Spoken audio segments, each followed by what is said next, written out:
The goal of this video is to explain the essence of how Bitcoin works without any jargon or scary math. It is not, however, an introduction to what Bitcoin is or why it matters. For that, check out the great intro video at bitcoin.org. With that said, on to how it works. Bitcoin lets people exchange money electronically as easily as sending an email or text. To send money, you use what's called a wallet app to type in an amount, enter or scan a recipient's account number, and hit send. The recipient will then see the money pop up in their account.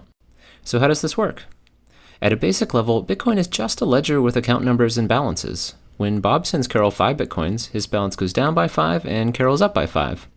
There's no gold or government-issued money backing these numbers, just people's belief that the numbers are worth something, and a system that prevents unfair changes. Part of the system makes sure no one can spend money from someone else's account. Every time you hit send, your wallet app sends a message to the Bitcoin network describing how the ledger should change, including the sender's and recipient's account numbers and amount to transfer. So what's to prevent a thief from creating a message transferring money from someone else's account? Bitcoin requires a kind of signature on each message to prove that it was created by the true account owner. The signature serves the same purpose as a handwritten signature on a paper check, but it's based on math rather than handwriting. The math comes from the world of cryptography, which is normally used to hide secret messages, but in Bitcoin has been repurposed to prove ownership. Each Bitcoin account number has an associated key that only the true account owner knows and is used to create signatures by encrypting transaction messages. Others test the signature by trying to decrypt it. If successful, they know the signature was created by the true account owner. In addition to not relying on handwriting analysis, these math-based signatures can't be copied and reused on other transactions, since the signatures are unique to each transaction. So these signatures keep unauthorized transactions from changing the ledger, but who exactly is checking the signatures and overall maintaining the ledger? Surprisingly, anyone who wants to. One of the main goals of Bitcoin is to provide a decentralized system, meaning no single company or government can control it. Every time someone sends money, a transaction message is passed around to all the people who want to help maintain the ledger, who all call maintainers. Each maintainer keeps a personal copy of the ledger and updates it whenever they receive a new transaction with a valid signature. With ledgers spread all over the world, traffic delays and occasionally fraud can lead to differences in those ledgers. So how does the world decide which version to use? Like in other democratic systems, there's a vote, but it's a bit different than a typical ballot system. Maintainers vote by trying to solve a special puzzle based on their version of the ledger. The first person to solve a puzzle announces their solution, and everyone updates to that version. So the vote turns out to be a kind of mathematical race, but it's designed to favor the majority's version. This is because the more people there are working on a particular version, the faster it will be solved. Because new transactions are constantly being generated, this voting process repeats over and over again so maintainers can continually agree about new transactions.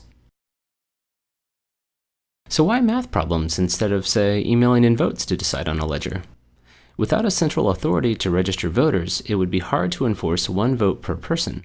A single person could create multiple accounts to vote more than once, or even millions of times. The math problems prevent this by making each vote have a cost in computers and electricity. This means outvoting or outsolving the majority to take over the ledger would effectively require outspending the majority, an unlikely event. So the math enables a fair vote in a decentralized system. Two more important details about how it does this. To prevent someone from pre-solving a puzzle to win the race, each puzzle builds on previous answers, and the winner is not just the most recent solution, but the ledger version with the most total solutions. The puzzles are also extraordinarily special in that there are no tricks to solving them faster, other than by buying more computers and electricity. It's this property that underlies the entire system and gives people assurance that the solutions are truly from the majority and not a clever attacker. A final note about how money is created. Every time a puzzle is solved, a small award is added to the solver's balance, effectively creating money out of thin air. This award acts as an incentive for people to help maintain the ledger, and is in addition to small fees senders attach to transactions. Because maintainers acquire newly created money through computation, they are typically called miners, but their main purpose is really to manage the ledger, not to create money. The voting system simply provides a convenient way to randomly distribute money into the world, and in fact, after 2140, no more money will be created. In summary, Bitcoin is an electronic currency that's based on a collaboratively maintained ledger. People transfer money by sending messages to maintainers describing where and how much money should move. Maintainers make sure that the messages are from the true account owners by checking digital signatures.